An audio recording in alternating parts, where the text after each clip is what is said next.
اعوذ باللہ من الشیطان الرجیم بسم اللہ الرحمن الرحیم السلام علیکم ورحمۃ اللہ وبرکاتہ۔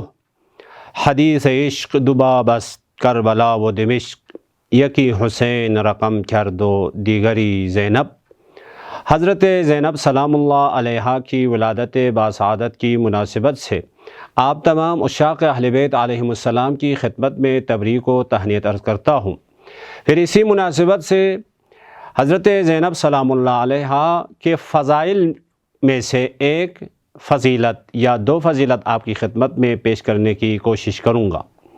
معمولاً ہمارے درمیان مشہور ہے حضرت زینب سلام اللہ علیہا ام المصائب کے نام سے، لیکن ام المصائب ہونے کے لیے ام الفضائل ہونا ضروری ہے، جیسا کہ معروف ہے انما اعدت الدنیا لبلاء النبلاء۔ مصائب جتنے بڑے ہوں گے، مشکلات جتنی بڑی ہوگی، اسی حساب سے اس کا مقام و مرتبہ بڑا ہوتا ہے۔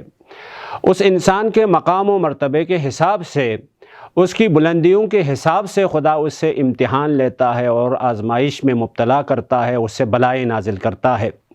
لذا ام المصائب ہونے کا مطلب یہ ہے کہ حضرت زینب سلام اللہ علیہا ام الفضائل بھی تھی۔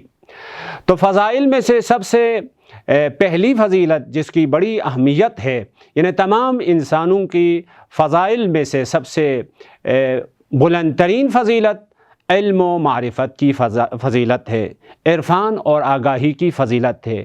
ویسے علم و معرفت کی بڑی فضیلت ہے، لیکن اگر یہ علم و معرفت اور اگر یہ علم اور یہ شناخت پروردگار عالم کی ذات کے بارے میں ہو تو اس کی منزلت اور اس کا مقام کئی گنا بڑھ جاتا ہے۔ اس کے لیے نمونے کے طور پر آپ کی خدمت میں عرض کروں، جب حضرت زینب سلام اللہ علیہا کوفہ میں ابن زیاد ملعون کے دربار میں پہنچی تو ابن زیاد نے طعنہ دیتے ہوئے کہا کیف رأیت صنع اللہ بأخیک، تم نے کیسا دیکھا، کیسا پایا کہ خدا نے تمہارے بھائی کے ساتھ کیا کیا۔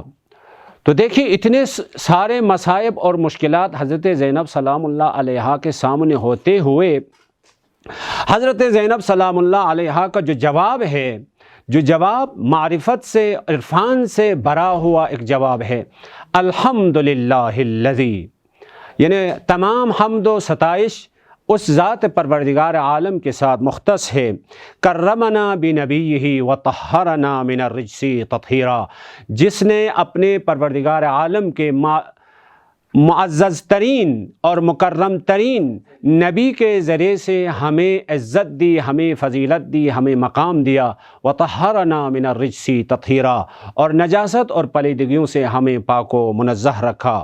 انما یفتضح الفاسق ویکذب الفاجر وہو غیرنا، پروردگار عالم فاسق، فاجر اور جھوٹا انسان کو افتضاح کرتا ہے، اس کو رسوا کرتا ہے، اس کو ذلیل کرتا ہے۔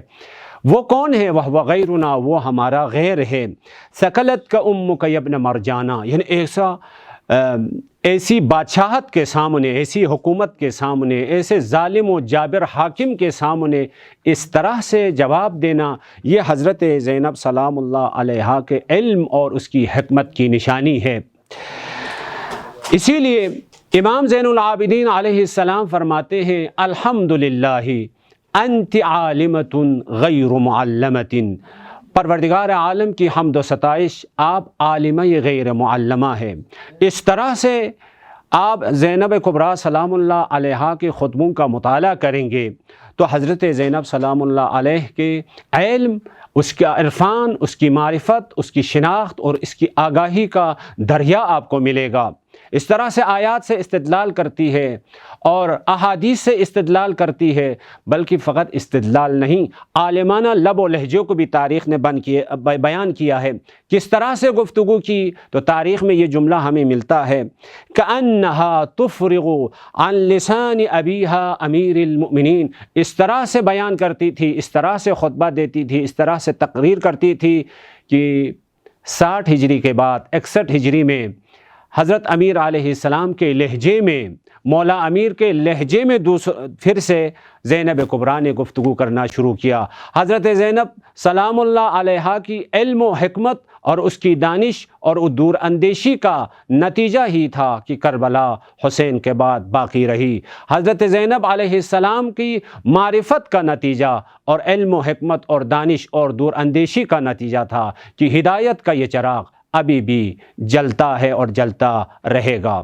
تو پروردگار عالم کی بارگاہ میں دعا کرتے ہیں خداوندہ ہمیں بھی حضرت زینب علیہ السلام کے اس فضائل سے کچھ اخذ کر کے اس کے مطابق عمل کرنے کی توفیق عنایت فرما۔ السلام علیکم ورحمۃ اللہ وبرکاتہ۔